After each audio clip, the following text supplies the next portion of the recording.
আসসালামু আলাইকুম রহমতুল্লাহ। প্রিয় দর্শক, একটা দুঃখের একটি সংবাদ। বাংলাদেশে 20 টাকার যে নোট ছিল 60 গম্বুজ মসজিদ আলা, তো সেটাকে পরিবর্তন করে দেয়া, যেহেতু স্বৈরাচার শেখ মুজিবের ছবি ছিল সেখান থেকে সেটা চেঞ্জ করে নাকি একটা মন্দিরের ছবি দেওয়া হয়েছে। প্রিয় দর্শক, আপনার স্ক্রিনে দেখতে পাচ্ছেন এই ধরনের টাকা নাকি ছাপানো হবে। ইতিমধ্যে খবর নিউজ সব জায়গায় ছড়িয়ে পড়েছে।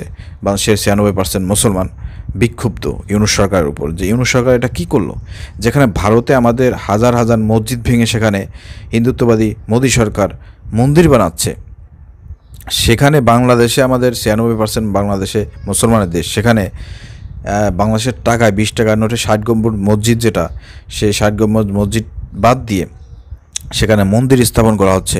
এটা ভারতের একটি চক্রান্ত, রয়ের একটি চক্রান্ত। এবং অন্তর্বর্তীকালীন সরকারের মধ্যে যে রয়ের এজেন্ট রয়েছে, উপদেষ্টা মণ্ডলীতে যে রয়ের এজেন্ট রয়েছে, সেটা কিন্তু স্পষ্ট। এই বিষয়টা নিয়েই কিন্তু স্পষ্ট। তো আমরা তীব্র প্রতিবাদ জানাচ্ছি এবং ইউনূসকে বলতে চাই, যদি শেষ সময়ে যদি আপনি ভালো হতে চান, দেশের জনগণের কাছে মর্যাদা পেতে চান, ভালোবাসা পেতে চান, তাহলে ইসলাম বিদ্বেষী কর্মকাণ্ড থেকে বিরত থাকুন, মুসলমানদের হৃদয়ে কষ্ট দেওয়া থেকে বিরত থাকুন। আপনাকে কে বলেছে, এত বড় সাহস আপনাকে কে দিয়েছে যে 60 গম্বুজ মসজিদ সেটাকে পুনর্বাসন না করে আপনি সেই জায়গায় আপনি মন্দির তৈরি করতেছেন? এটা দেশের জনগণ মেনে নেবে না। এ বিষয়ে দেশের ইসলামপন্থী থেকে শুরু করে সমস্ত মুসলমানদের কিন্তু এই বিষয়টা নিয়ে প্রতিবাদ করা দরকার।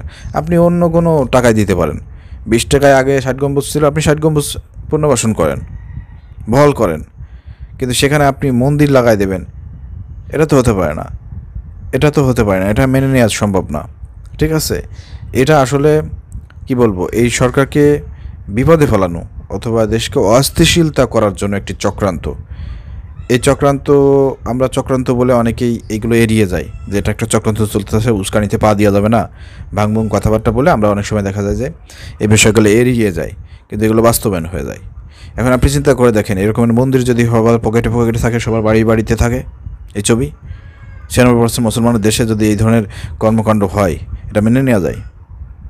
তো এই সরকারকে বিতর্কিত করার জন্য অনেক প্রচেষ্টা চালাচ্ছে ইউনূস সরকার। আমি বলবো যে এর পিছনে দায়ী আছে। আরে ভাই, আপনি দেশ পরিচালনা করতে না পারলে পরে আপনি বলেন যে আমাকে চাপ দেওয়া হচ্ছে, এই করা হচ্ছে, সেই করা হচ্ছে, আপনি বলতে পারেন না এগুলো? তা আপনি এটা কিভাবে এটা করতে দিলেন? আপনার অনুমতি ছাড়া তো এটা হয় নাই, সম্ভব। যদি হয়েও থাকে, তাহলে এই ধরনের একটা বিতর্কিত কর্মকাণ্ড করার জন্য কারা করেছে তাদেরকে দায়ী করে আপনি আইনে আওতায় নেন, শাস্তি প্রয়োগ করেন, জাতির সামনে তো বড় বড় লেকচার দেন। তো এই ধরনের কর্মকাণ্ড কারা ঘটাচ্ছে? আপনাকে কারা বিতর্কিত করতেছে? অন্তর্বর্তীকালীন সরকারকে কারা বিতর্কিত করার প্রচেষ্টা চালাচ্ছে? আপনি এখনও সংস্কার করতে পারলেন না। বিএনপি তো খালি খেপে নাই আপনার উপরে। আজকে যদি এটা বাস্তবায়ন হয়, সত্যি কথা, আমার চাইতে এই সরকারকে আর বেশি ঘৃণা কেউ করবে না, মাথায় রেখেন। এটা আসলে আমার কাছে খুব কি বলবো, মানে কলিজা আঘাত লেগেছে। 60 গম্বুজ মসজিদের এখানে বাদ দিয়ে মন্দিরের ছবি দেওয়া হচ্ছে, এটা আসলে মেনে নেওয়ার মতন না।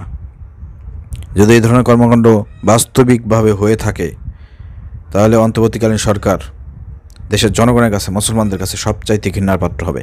ইউনূস সরকার বাংলাদেশ মাটিতে সবচাইতে ঘৃণিত ব্যক্তি হিসেবে চিহ্নিত হবে। যেভাবে মানুষ তাকে ভালোবাসা দেখিয়েছে, সেই জায়গাটা ডক্টর ইউনূস হারাবে, এটা মাথায় রেখেন। ধন্যবাদ। আসসালামু আলাইকুম রহমতুল্লাহ।